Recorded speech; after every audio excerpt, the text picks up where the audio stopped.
This video discusses my personal experiences which make me believe everything is not fine in Israel and Arafat's German connection. Hello friends, this is Unmasked Truth with Harmanjeet Saini, where I provide unique analysis of world events based on the unmasked truth that after surrender Germany continued World War II clandestinely and became a killing machine.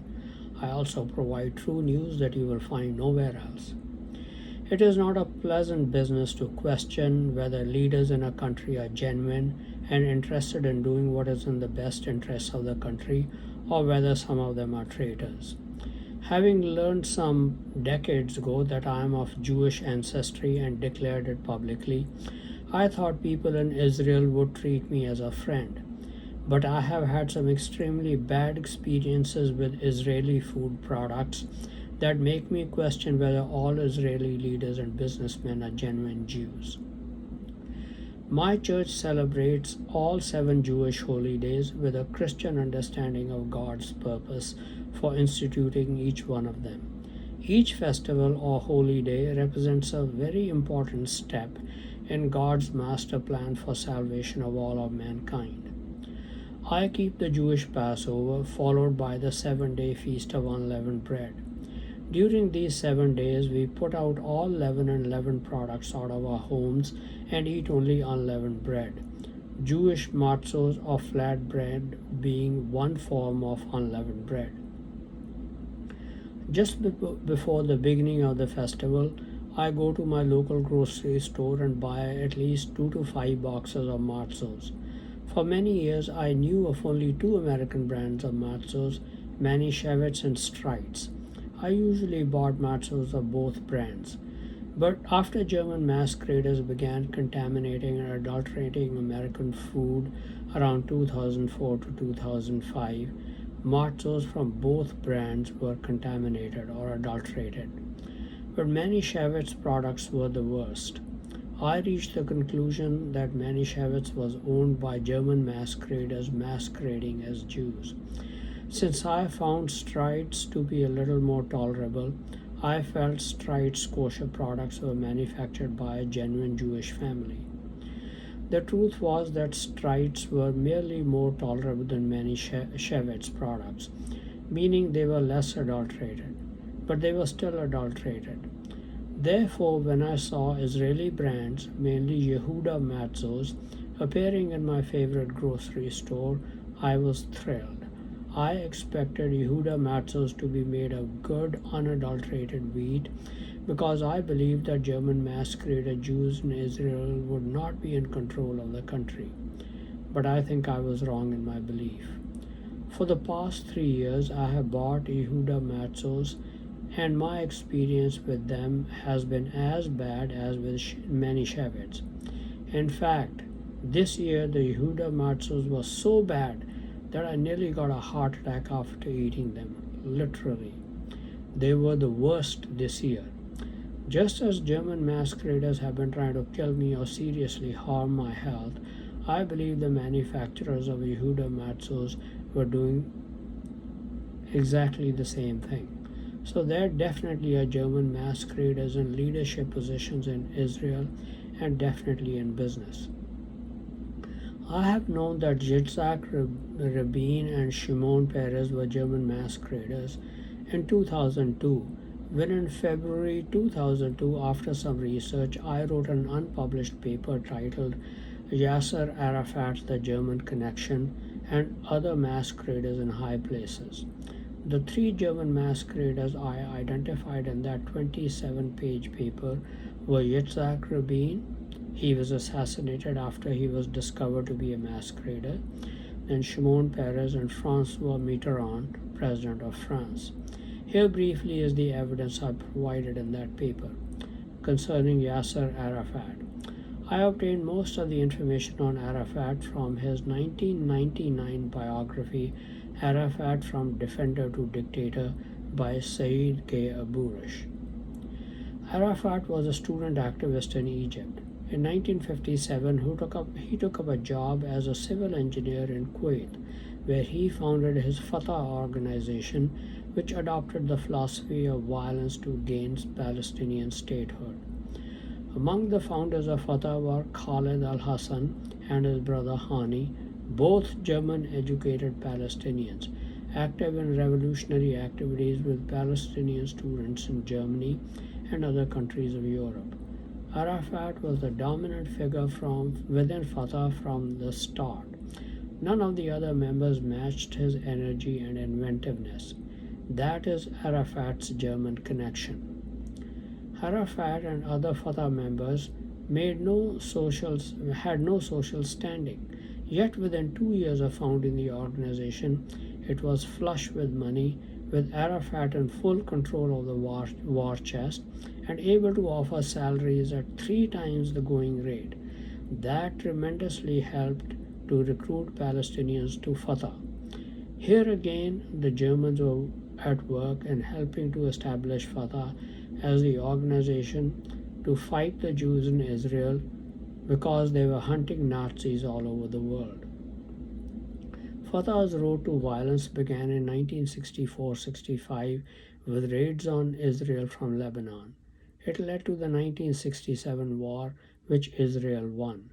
But the violence by Fatah continued unabated, in which the German hand was evident because the Palestinians hijacked US airliners, murdered US ambassadors to Sudan and Lebanon, assassinated presidential candidate Robert Kennedy.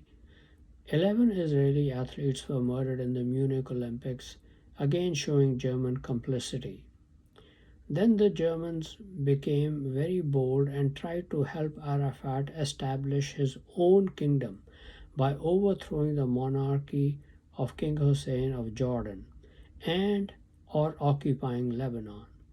Palestinians started recruiting Jordanians into their military, building roadblocks and establishing their own courts to settle civil disputes.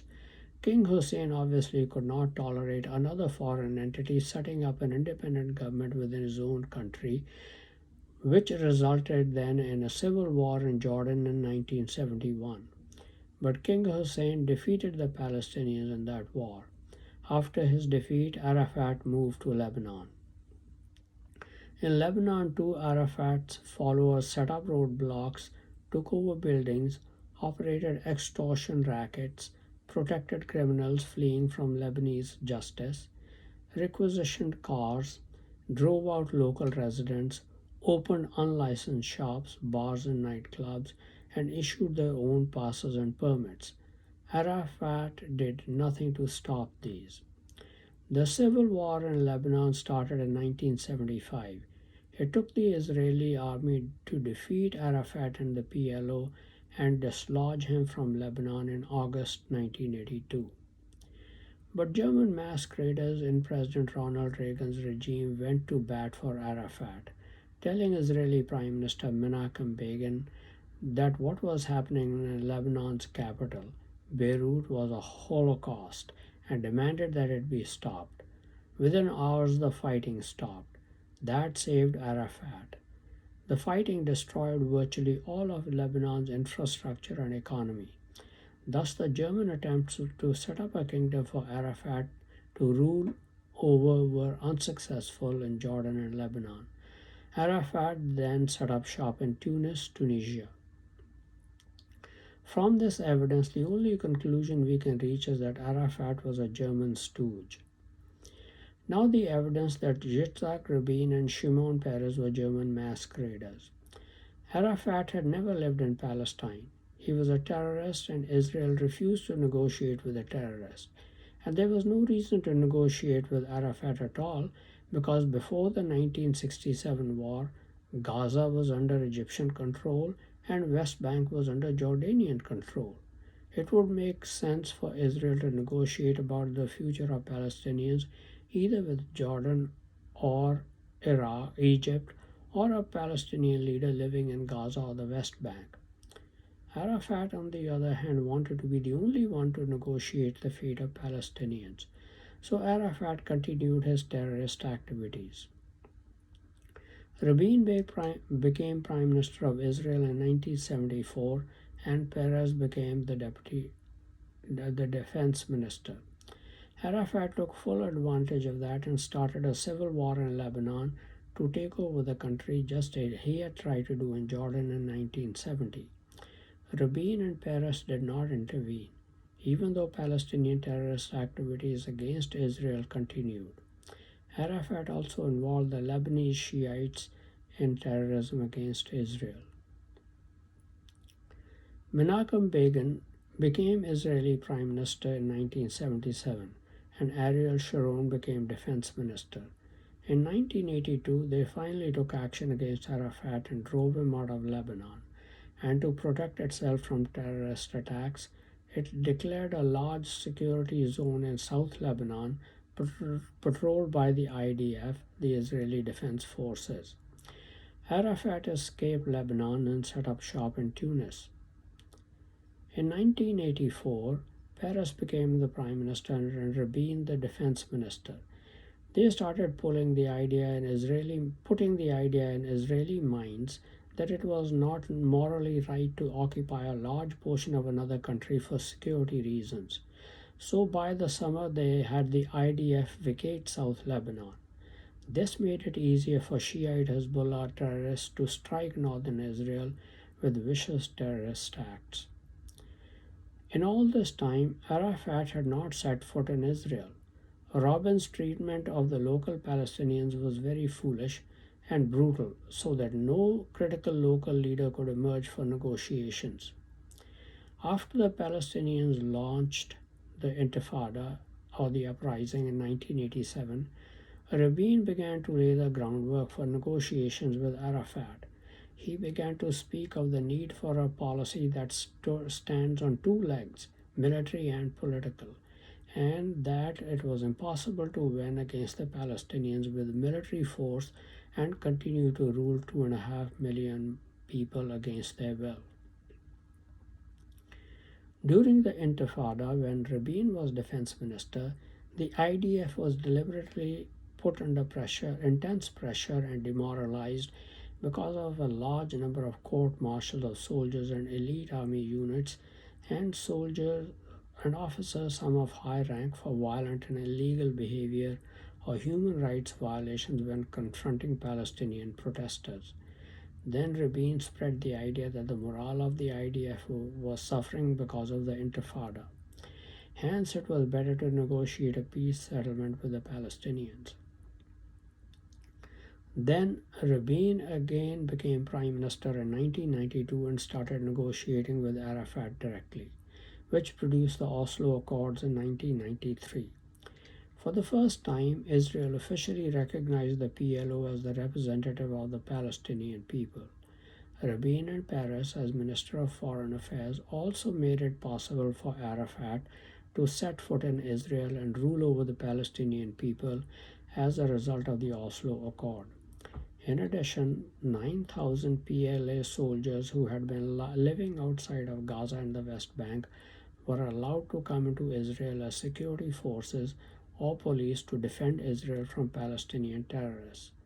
What an incredible joke, asking the Palestinians to defend Israelis from Palestinians.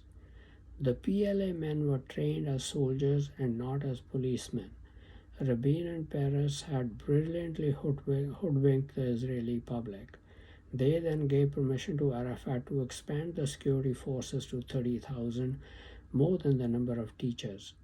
Much of the UN aid funds was spent on salaries of the security forces and 30 to 40,000 bureaucrats.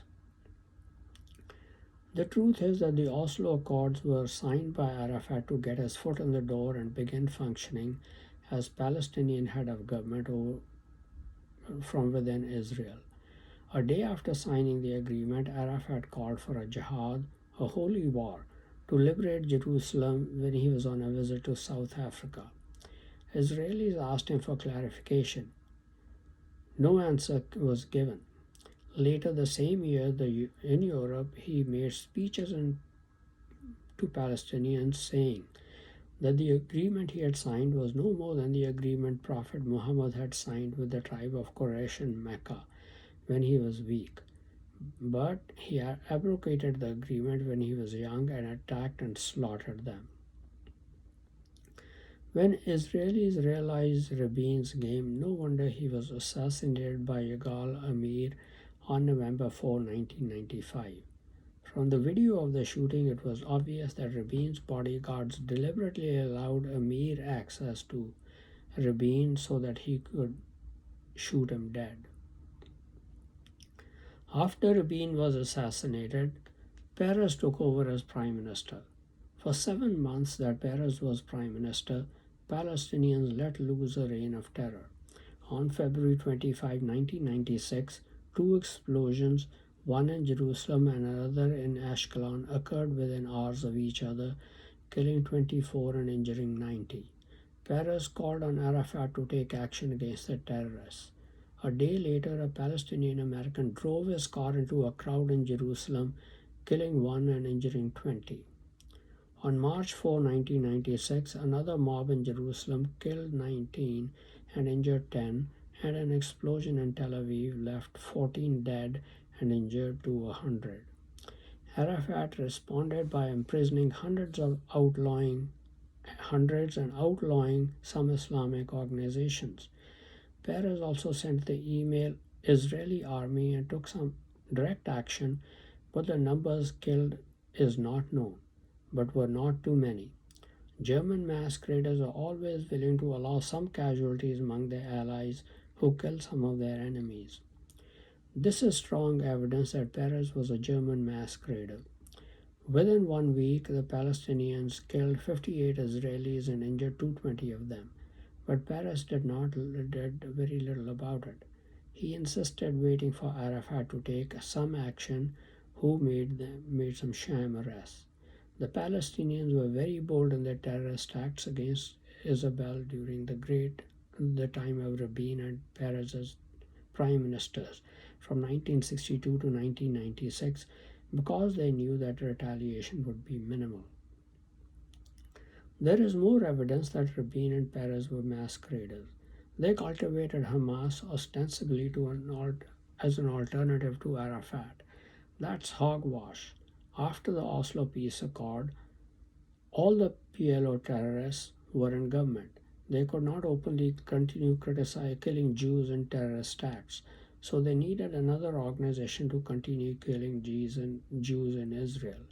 That is why Rabin and Peres cultivated Hamas.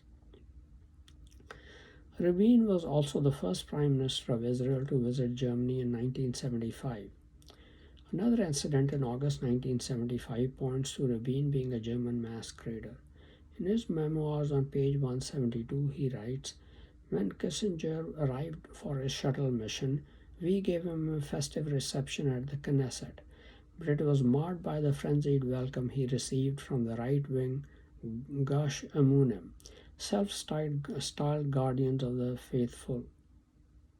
faith, who proceeded to put an end to appalling display of anti-Semitism right in the heart of the state capital.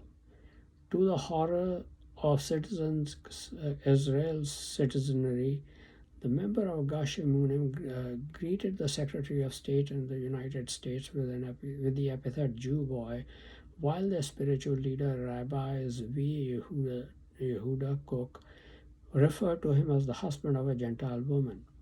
One so-called intellectual even went so far as to publish an article claiming that Kissinger deserved to meet the same fate as Count Bernadotte, the UN mediator who was assassinated in Israel in 1948 by an earlier generation of right-wing fanatics.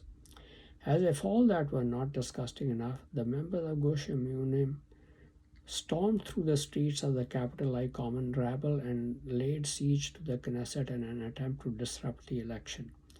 We barely succeeded in getting Kissinger go through a rear exit and safely back to the King David Hotel.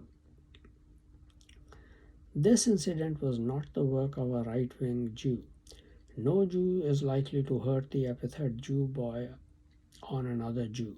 It was an incident orchestrated by Rabin himself or those around him with approval. Another way to recognize German masqueraders is the people they hobnob with.